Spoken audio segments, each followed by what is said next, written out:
ನಮ್ಮ ಜಿಲ್ಲೆಯಲ್ಲಿ ಒಟ್ಟು 81 ಪರೀಕ್ಷಾ ಕೇಂದ್ರಗಳಿದ್ದಾವೆ.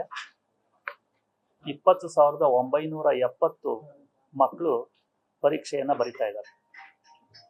81 ಕೇಂದ್ರಗಳು 6 ತಾಲೂಕಿನಿಂದ 20,970 ಮಕ್ಕಳು ಪರೀಕ್ಷೆಯನ್ನು ಎದುರಿಸ್ತಾ ಇದ್ದಾರೆ. ನಾನು ಮಕ್ಕಳಿಗೆ ಈಗಾಗಲೇ ಪರೀಕ್ಷೆ ಪ್ರಾರಂಭವಾಗಿದೆ. ಮಕ್ಕಳಿಗೆ ಮತ್ತು ತಂದೆ ತಾಯಿಗಳಿಗೆ, ಸಾರ್ವಜನಿಕರಿಗೆ ನಾನು ರಿಕ್ವೆಸ್ಟ್ ಮಾಡೋದು, ಮಕ್ಕಳಿಗೆ ದಯಮಾಡಿ ಒತ್ತಡವನ್ನು ಹಾಕಬೇಡಿ. ಅವರು ಒತ್ತಡ ಮುಕ್ತವಾಗಿ ಪರೀಕ್ಷೆಯನ್ನು ಎದುರಿಸಲಿ. ರಿಸಲ್ಟ್ ಯಾವ ಕಡೆನಾದ್ರೂ ಬರಲಿ, ಮಕ್ಕಳು ಒತ್ತಡದಿಂದ ಹೊರಗಡೆ ಬಂದು ಪರೀಕ್ಷೆಯನ್ನು ಬರೆದ್ರೆ ಉತ್ತಮ ಫಲಿತಾಂಶ ಬರ್ತದೆ ಅಂತಕ್ಕಂಥದ್ದು ನನ್ನ ವೈಯಕ್ತಿಕ ಅನುಭವವೂ ಕೂಡ ಹೌದು. ಮತ್ತು ಜಿಲ್ಲಾಧಿಕಾರಿಯಾಗಿ ನಾನು ಎಲ್ಲ ಪೇರೆಂಟ್ಸ್ಗೆ ಕೇಳೋದು, ಪಾರದರ್ಶಕವಾಗಿದೆ. ಯಾವುದೇ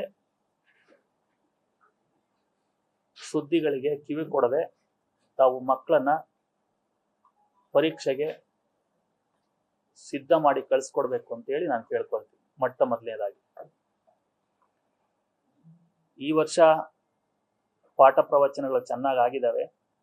ಒಳ್ಳೆ ಫಲಿತಾಂಶ ಬರುತ್ತದೆ ಅಂತ ಹೇಳಿ ನಾವು ನಿರೀಕ್ಷೆಯನ್ನ ಮಾಡಿದ್ದೇವೆ. ಈ 81 ಕೇಂದ್ರಗಳಲ್ಲೂ ಕೂಡ ನಾವು ವೆಬ್ಕಾಸ್ಟಿಂಗ್ ಅನ್ನ ಮಾಡ್ತಾ ಇದ್ದೀವಿ. ಮಕ್ಕಳಾಗ್ಲಿ ಪೋಷಕರಾಗ್ಲಿ ವೆಬ್ಕಾಸ್ಟಿಂಗ್ ಆಗ್ತಾ ಇದೆ ಅಂತಕ್ಕಂಥದ್ದನ್ನು ತಿಳ್ಕೊಂಡು ಕೂಡ ಆತಂಕ ಪಡೋದು ಬೇಡ. ವೆಬ್ಕಾಸ್ಟಿಂಗು ಸಂಪೂರ್ಣ 81 ಕ್ಷೇತ್ರಗಳದ್ದು ನಮ್ಮ ಇಲ್ಲಿ ಸ್ಮಾರ್ಟ್ ಸಿಟಿ ಆಫೀಸ್ನಲ್ಲಿ ನೀವು ಕೂಡ ಹೋಗಿ ನೋಡ್ಬೋದಾಗಿದೆ, ಲೈವ್ ಇರುತ್ತೆ. ಹಾಗಾಗಿ ಯಾವುದು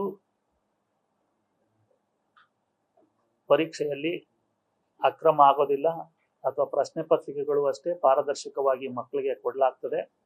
ನಾವು ಜಿಲ್ಲಾಡಳಿತ ಮತ್ತು ಪೊಲೀಸ್ ಇಲಾಖೆ ಎಲ್ಲ ಸಿದ್ಧತೆಯನ್ನು ಮಾಡಿಕೊಂಡಿದೆ.